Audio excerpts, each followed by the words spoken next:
Bagaimana Bapak Ibu program kegiatan layanan dasarnya? Berjalan sesuai rencana? Atau ada hal-hal yang perlu diperbaiki? Setelah proses kegiatan layanan dasar dilakukan, kita perlu melakukan evaluasi dan refleksi. Mengapa evaluasi dan refleksi perlu dilakukan? Siklus tahapan layanan dasar akan kita ulang lagi di tahun ajaran depan. Oleh karena itu, setelah siklus program atau kegiatan layanan dasar dilakukan, mulai dari pemetaan kebutuhan, analisis kebutuhan, merancang dan merencanakan program, sampai pelaksanaan programnya, kita perlu melihat kembali proses yang sudah berlalu dengan cara mengevaluasi dan refleksi. Evaluasi dan refleksi ini bertujuan untuk mengetahui apakah layanan sudah sesuai dengan tujuan dan untuk melakukan perbaikan pada siklus berikutnya. Dari evaluasi dan refleksi tersebut, kita dapat merencanakan program lanjutan apabila diperlukan. Nah, untuk lebih memperkaya proses evaluasi dan refleksi, diskusikan bersama dengan tim yang bersangkutan agar perencanaannya lebih matang.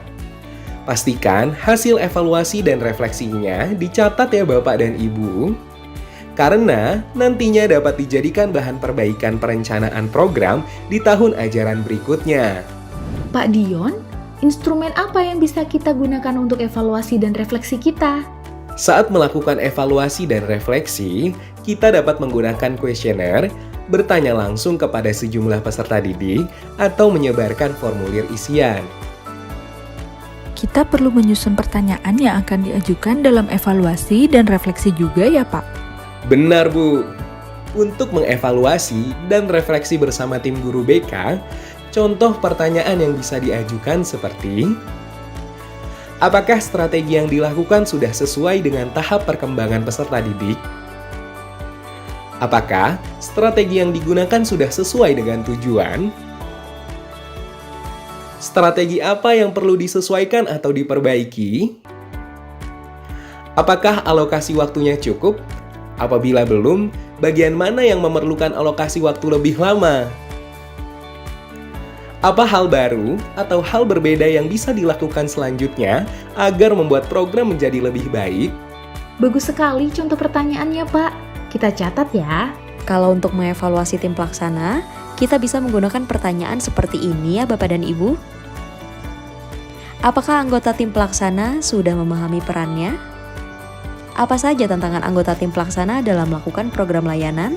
Pertanyaan-pertanyaan tadi dapat ditambah atau dikurangi ya, tergantung kebutuhan satuan pendidikan kita. Bagaimana dengan evaluasi di program lain Pak? Apakah bisa menggunakan pertanyaan yang sama? Tentu saja bisa. Namun, tetap perlu disesuaikan dengan kegiatan dan peserta kegiatannya.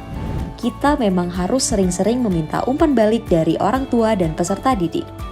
Karena sebagai penerima manfaat, mereka dapat memberikan masukan yang lebih relevan untuk satuan pendidikan kita. Setelah menyusun beberapa pertanyaan, kita dapat menentukan siapa saja yang akan terlibat dalam proses evaluasi dan refleksi. Hal ini dapat ditentukan dengan melihat tahapan.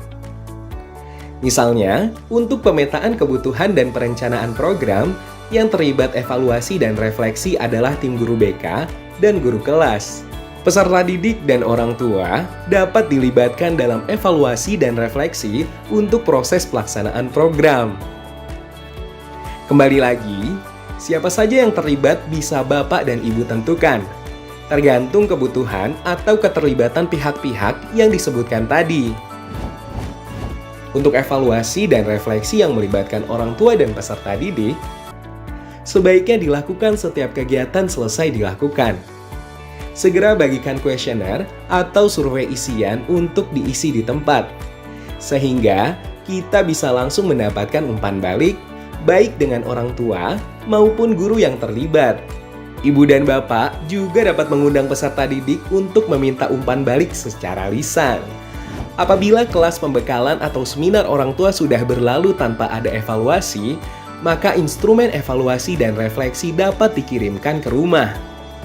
Orang tua dapat mengisi instrumen dengan tenggat waktu yang ditentukan dan dikumpulkan kembali ke sekolah.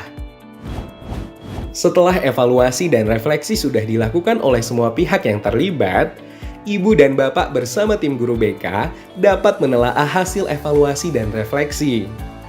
Tarik kesimpulan dari apa saja yang sudah berhasil dilakukan untuk dapat dilakukan kembali. Bapak dan Ibu juga dapat mengumpulkan catatan perbaikan untuk siklus berikutnya. Selain itu, kita juga perlu mendengar suara peserta didik atau orang tua yang sekiranya membutuhkan penanganan segera terkait kasus perundungan. Hal ini perlu segera kita tindak lanjuti dengan merencanakan program layanan responsif. Demikianlah Ibu dan Bapak, akhir dari tahapan yang perlu dilakukan dalam pelaksanaan layanan dasar. Bapak dan Ibu dapat mencari dan mengembangkan strategi lain yang dapat mendukung Bapak dan Ibu dalam menjalankan tahapan layanan dasar ini. Selamat menjalankan prosesnya dan semangat selalu!